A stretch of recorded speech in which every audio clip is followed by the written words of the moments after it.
नमस्कार बंधुरा Kakali kitchen and ट्रैवले तुम्हारे सकलके आमंत्रण जानाई। आशा करी तोमरा सकलेई खूब भालो आछो और आमिओ भालो आछि। আজকে একটা চিকেনের দারুণ রেসিপি তোমাদের সঙ্গে শেয়ার করতে চলেছি। বাজার থেকে চিকেনগুলো কিনে নিয়ে এসেছি আর সেটাকে ভালো করে ধুয়ে পরিষ্কার করে আর জল ঝরিয়ে রেখে দিয়েছি। বন্ধুরা আজকে বানাবো বাটার চিকেন। আর এই বাটার চিকেনটা খেতে কিন্তু খুব ভালো হয়। সবসময় তো রেস্টুরেন্টে গিয়ে গিয়ে আমাদের খাওয়া সম্ভব হয়ে ওঠে না, তাই আমরা যদি আমাদের মতো করে একটু বানিয়ে নিতে পারি তাহলে কিন্তু বাচ্চা থেকে বড় সকলেই খেতে পারবে। যাই হোক, চিকেনটাকে ম্যারিনেট করার জন্য দিয়ে দিচ্ছি একটু আদা বাটা, জিরে বাটা আর একটু ধনে গুঁড়ো, লাল লঙ্কার গুঁড়ো কালারের জন্য, আর দিয়ে দেবো এর মধ্যে হচ্ছে টক দই, লাগবে না এতে, অল্পই ঝাল দেবো আমি। দিয়ে দিচ্ছি পরিমাণ মতো নুন দিয়ে দিচ্ছি। পরে আবার দেবো সামান্য একটু হলুদের গুঁড়ো। আর এই সমস্ত জিনিসগুলোকে দিয়ে খুব ভালো করে মাখতে হবে। এবার টক দইটাকে আমি জল ঝরিয়ে রেখে দিয়েছিলাম, যাতে টক দই বেশি মাখিয়ে রাখলে কিন্তু মানে জল ঝরিয়ে না দিলে একটু জল বেশি কাটে, তার জন্য। আর ওপর থেকে দিয়ে দিলাম একটু সাদা তেল। আর সমস্ত মশলা দিয়ে আমি কিন্তু খুব করে মাংসটাকে মাখবো, মানে এত ভালোভাবেই মাখবো যাতে মাংসটা একটু নরম মতো হয়ে যায়। মানে মাখা যত ভালো হবে তত কিন্তু ভালো সিদ্ধও হবে, যার জন্য মাখাটা কিন্তু খুব ভালোভাবে যত্ন করে মাখতে হবে। আর এটা খুব ভালো করে মাখা হয়ে গেলে আমি কিন্তু এটাকে চাপা দিয়ে 1 ঘন্টা মতো ম্যারিনেট করতে রেখে দেব। আর সেই সময় আমি কিন্তু বাকি যে জিনিসগুলো লাগবে সেইগুলো আমি সেই কাজগুলো করব। বন্ধুরা, আমার চ্যানেলের নতুন বন্ধুরা, পুরনো বন্ধুরা, তোমাদের সকলকে অনেক অনেক ভালোবাসা এইভাবে আমার পাশে থাকার জন্য, আমাকে সাপোর্ট করার জন্য আর একটু একটু আমাকে এগিয়ে নিয়ে যাওয়ার জন্য।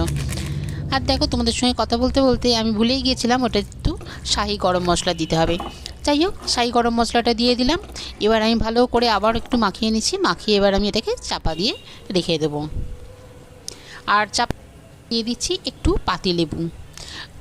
পাতিলেবুটা খুব অল্প পরিমাণে দিচ্ছি, এখানে বেশি পাতিলেবুর দর লাগবে না। একটা খুব ছোট্ট পাতিলেবু ছিল, এটা দেখে মনে হচ্ছে অনেকটা, কিন্তু এটা খুব ছোট্ট একটা পাতিলেবু। সেই রসটাও আমি এর মধ্যে দিয়ে দিলাম। দিয়ে এবার আবার আমি এটাকে ভালোভাবে মাখবো। আর যেহেতু আমি এক হাতে ফোন ধরে আছি আর এক হাতে আমি মানে রেসিপিটার হাতটা লাগাচ্ছি, যার জন্য কিন্তু কাজের একটু অসুবিধাই হচ্ছে। তার জন্য কিন্তু তোমরা একটু আমাকে দেখে নিও, মানে ক্ষমা করে দিও, একটু ভুল ভালো হয়ে যায় মাঝে মাঝে। যাই হোক, চাপা দিয়ে রান্না হতে ম্যারিনেট হতে দিয়েছি।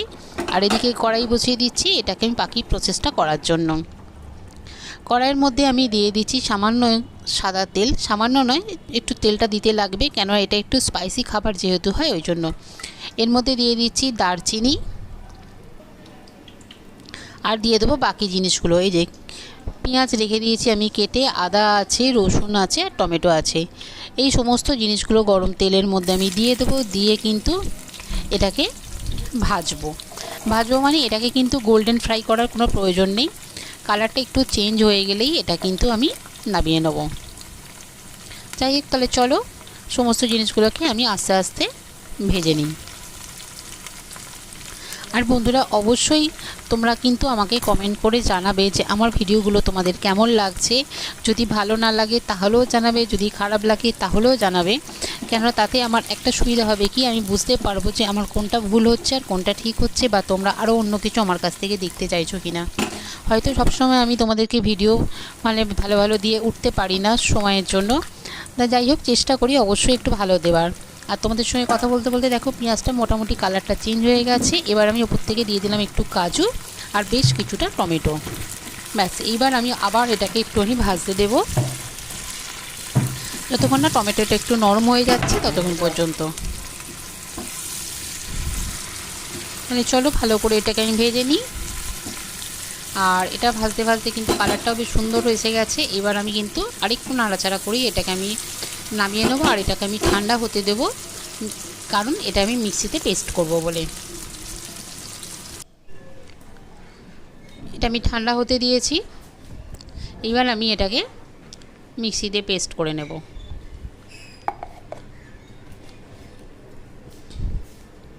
খুব সুন্দরভাবে মিক্সিতে আমি পেস্টও করে নিয়েছি। আর ওই কড়াইয়ের মধ্যে দিয়ে দিচ্ছি এবার আমি সামান্য একটু তেল আর দেবো বাটার।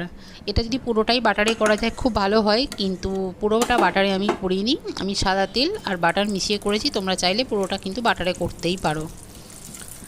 যাই হোক, এবার বাটারটা খুব ভালোভাবে মেল্ট হয়ে গেছে, মেল্ট হয়ে যাচ্ছে। এবার আমি বাকি কাজটা আমি এর মধ্যে শুরু করে দেবো। এবার আমি ম্যারিনেট করা চিকেনগুলো ওর মধ্যে দিয়ে দেবো।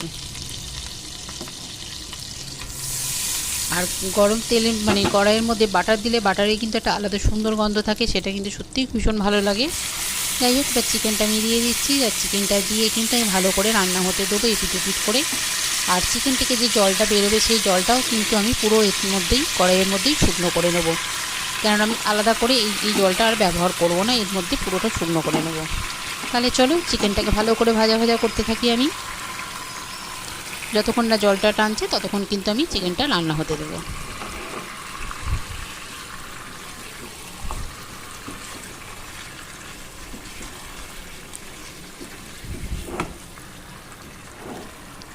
তাহলে চলো বন্ধুরা, আস্তে আস্তে আমি এটাকে রান্না হতে দিই। চিকেন থেকে দেখতেই পাচ্ছ কতটা জল বেরিয়ে গেছে। এবার এই জলটা যখন শুকিয়ে যাবে মোটামুটি চিকেনটা সিদ্ধও হয়ে যাবে। তাহলে চলো আমি চিকেনের জলটা সিদ্ধ মানে টেনে যাক, আর ততক্ষণে চিকেনটাও পুরোপুরি সিদ্ধ হয়ে যাক। আর বন্ধুরা, আমার চ্যানেলটা যদি তোমাদের ভালো লেগে থাকে, আমার রান্নাটা যদি তোমাদের ভালো লাগে, তাহলে আমার চ্যানেলটা সাবস্ক্রাইব করে আমার পাশে থাকবে। দেখো ঝোলটা কিন্তু অনেকটা গাঢ় হয়ে এসছে, এটাকে আমি পুরোপুরি শুকনো করে নেব।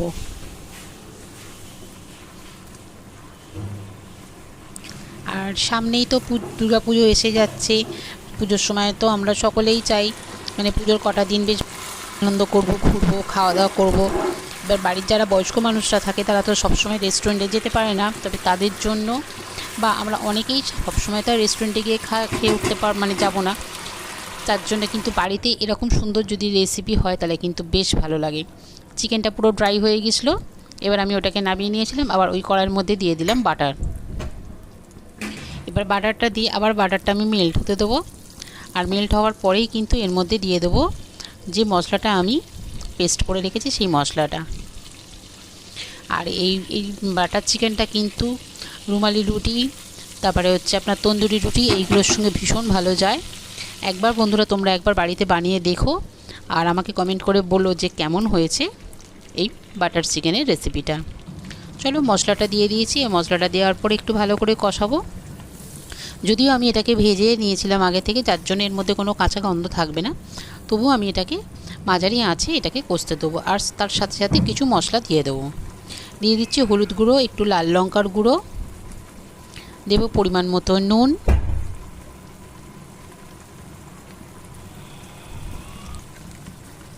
লাল লঙ্কাটা দিলে সামান্য ঝালও হবে আর কালারটাও ভালো হবে। দিয়ে দিচ্ছি একটু ধনে গুঁড়ো। এবার খুব ভালো করে মাঝারি আছে এটাকে আমি কষিয়ে নিচ্ছি। আর সত্যি কথা বলবো কি বন্ধুরা, ভীষণ সুন্দর গন্ধ ছাড়ছিল।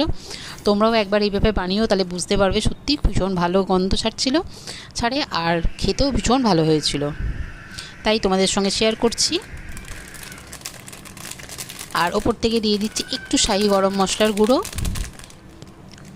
আর শাহি গরম মশলার গুঁড়োটা দেওয়ার পরে আবার আমি এটাকে খুব ভালো করে কষাতে থাকবো। এটা যত সুন্দরভাবে কষাবো তত কিন্তু খেতেও আরও ভালো হবে।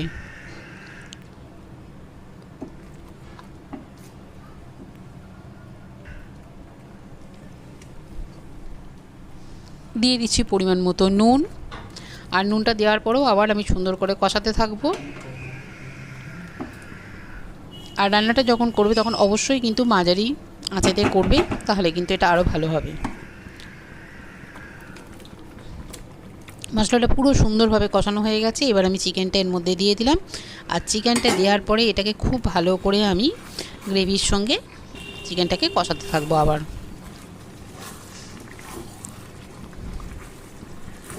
আর এটাতে কিন্তু আমি জলের ব্যবহার করব না। গ্রেভিটা পুরো রেডি হয়ে গেছে, চিকেনটা খুব ভালো করে এর সঙ্গে মিশে গেলেই কিন্তু মোটামুটি রান্নাটা আমার হয়ে যাবে। আর দেখো তেলও কিন্তু ছাড়তে আরম্ভ করে দিয়েছে, দেখো খুব সুন্দর দেখতে হয়েছে বাটার চিকেন। আর ওপর থেকে আমি দিয়ে দিচ্ছি সামান্য একটু দুধ, আর এই দুধটার সঙ্গে আমি অল্প একটু ফ্রেশ ক্রিম মিশিয়ে নিয়েছিলাম।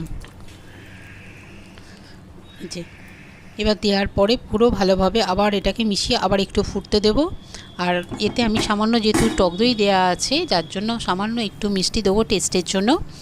আর দেবো কিছুটা কসুরি মেথি, হাতে করে ঘষে নিয়ে এর মধ্যে দিয়ে দেবো। কসুরি মেথি কিন্তু এর মধ্যে দিতেই হবে, না দিলে কিন্তু স্বাদটা অতটা ভালো হবে না। যাই হোক, মিষ্টিটা দিয়ে দিয়েছি। এবার আমি দিয়ে দেবো এর মধ্যে কসুরি মেথি। আর আমার বাটার চিকেন প্রায় হয়ে গেছে, হয়ে এসছে, আর একটু অপেক্ষা। তারপরে গরম গরম রুটি বা তন্দুরি রুটির সঙ্গে এটাকে পরিবেশন করবে রাতে খাবার জন্য। আর বন্ধুরা, যদি ভিডিওটা ভালো লেগে থাকে তাহলে অবশ্যই একটা লাইক, শেয়ার, কমেন্ট করবে। আর চ্যানেলটা সাবস্ক্রাইব করে আমার পাশে থাকবে। আবার কোনো নতুন ভিডিও নিয়ে আমি তোমাদের সামনে এসে হাজির হব। তোমরা সকলে খুব ভালো থেকো, সুস্থ থেকো। আর সামনে পুজো আসছে, খুব জমিয়ে কেনাকাটা করো, মজা করো, আনন্দ করো। আর সবাই সুস্থ থাকবে, ভালো থাকবে। আমরা সকলেই সারা বছর অপেক্ষা করে থাকি এই পুজোর কটা দিন যাতে খুব আনন্দ করে কাটাতে পারি, তার জন্য। তা যাই হোক, সকলেই আমরা খুব ভালোভাবে কাটাবো। আর রান্নাটা ভালো লাগলে অবশ্যই, আগেও বলেছি যে রেসিপিটা যদি ভালো লাগে লাইক, শেয়ার, কমেন্ট করতে ভুলবে না। আর চ্যানেলটা সাবস্ক্রাইব করে আমার পাশে থাকবে।